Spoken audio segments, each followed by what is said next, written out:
Nicolas Giraud, bonjour. Bonjour, Bonjour. merci d'être avec nous ici pour parler de l'astronaute et pour présenter l'astronaute, votre deuxième long métrage.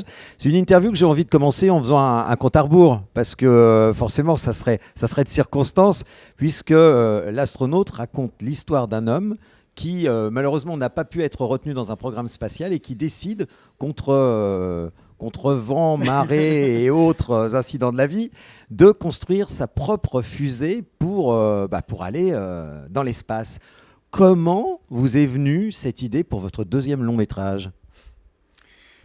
Je ne sais pas. J'ose le dire, je le dis même dans le dossier de presse. J'aime bien ne pas savoir d'où viennent les choses. Mon job à moi, ma fonction, c'est de les accueillir et de les transformer. Parfois ça donne rien, parfois ça donne un film. Et pour celle-ci, ça a donné l'astronaute. Maintenant, je dirais que l'astronaute est probablement le véhicule parfait pour moi pour exprimer ma passion du cinéma. Peut-être que la fusée de Jim, c'est mon film à moi. On va dire ça comme ça. Mais oui, c'est ça. Est-ce que c'est pas tout bêtement une façon bien déguisée de parler de cinéma chose que vous n'auriez peut-être pas osé de faire frontalement?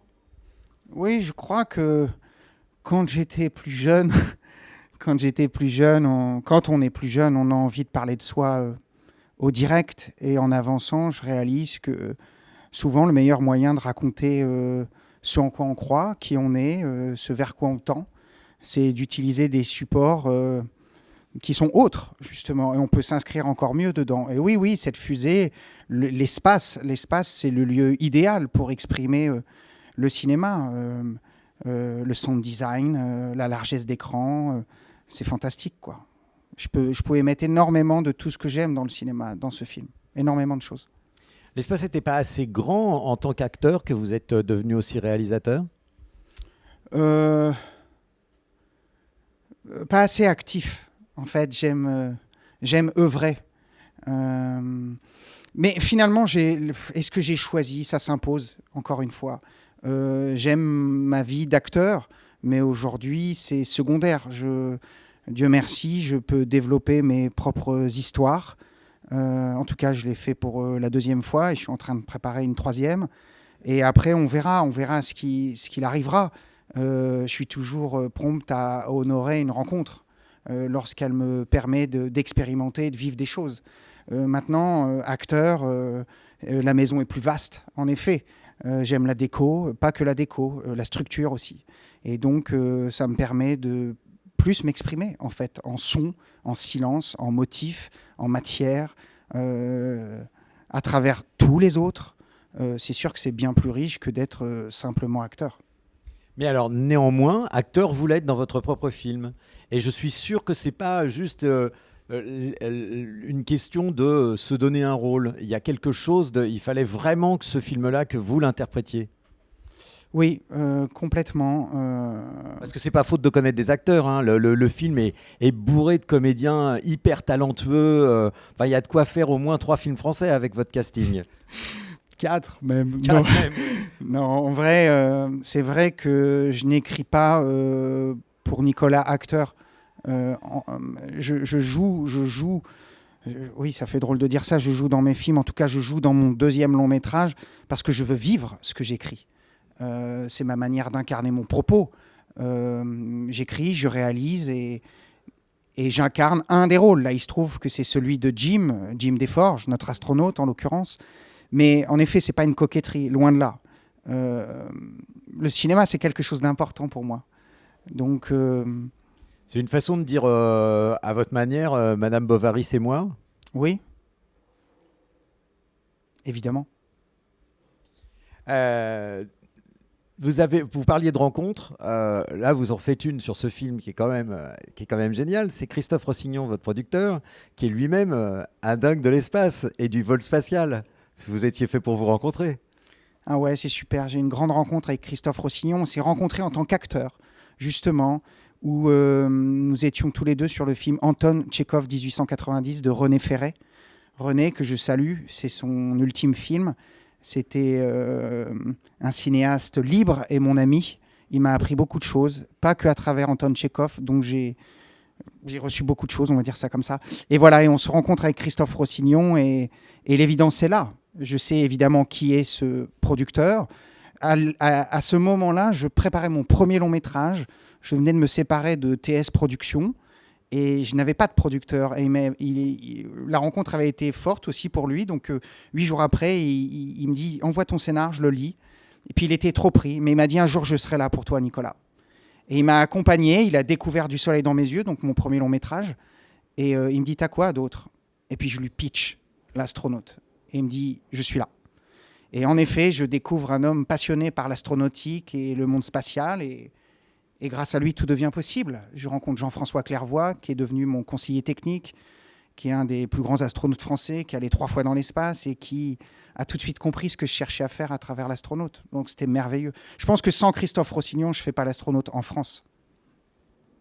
Alors, dans l'astronaute, il y a, je le disais, une pléiade d'acteurs. Est-ce qu'on peut, parce que si on parle de tous, on va y passer la journée, et ça serait une belle journée, mais est-ce qu'on peut juste, est-ce que vous pouvez, comme ça, de tête, nous dire qui il y a dans le film ? Ah, bien sûr.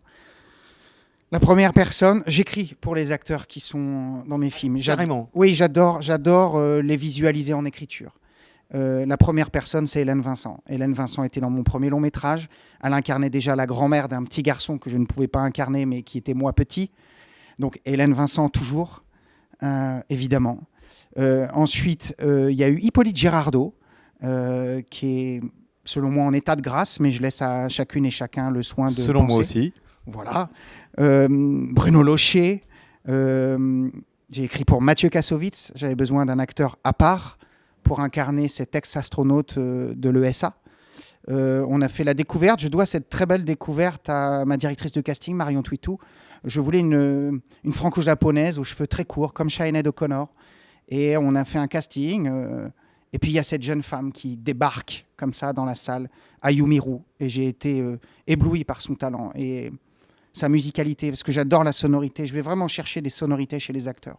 Voilà, il y a mon ami, Jérémy Régnier, qui vient faire une participation. J'ai écrit aussi pour Féodor Atkin, qui est sublime, qui apporte une espèce d'aura, d'intelligence, d'autorité sur le personnage de Jim. Anne Charrier, qui est précieuse, qui est rare au cinéma, mais qui est précieuse. Quelle féminité. Qui encore ? Est-ce que je ne suis pas en train de passer à côté de quelqu'un ? Je crois pas. Non, je pense qu'on a... Il y a les parents. Les parents, Jean-Henri Compère. Voilà, les parents de Jim. Oui. Voilà, mais c'est vrai. Qui sont deux beaux personnages. Hein. Oui.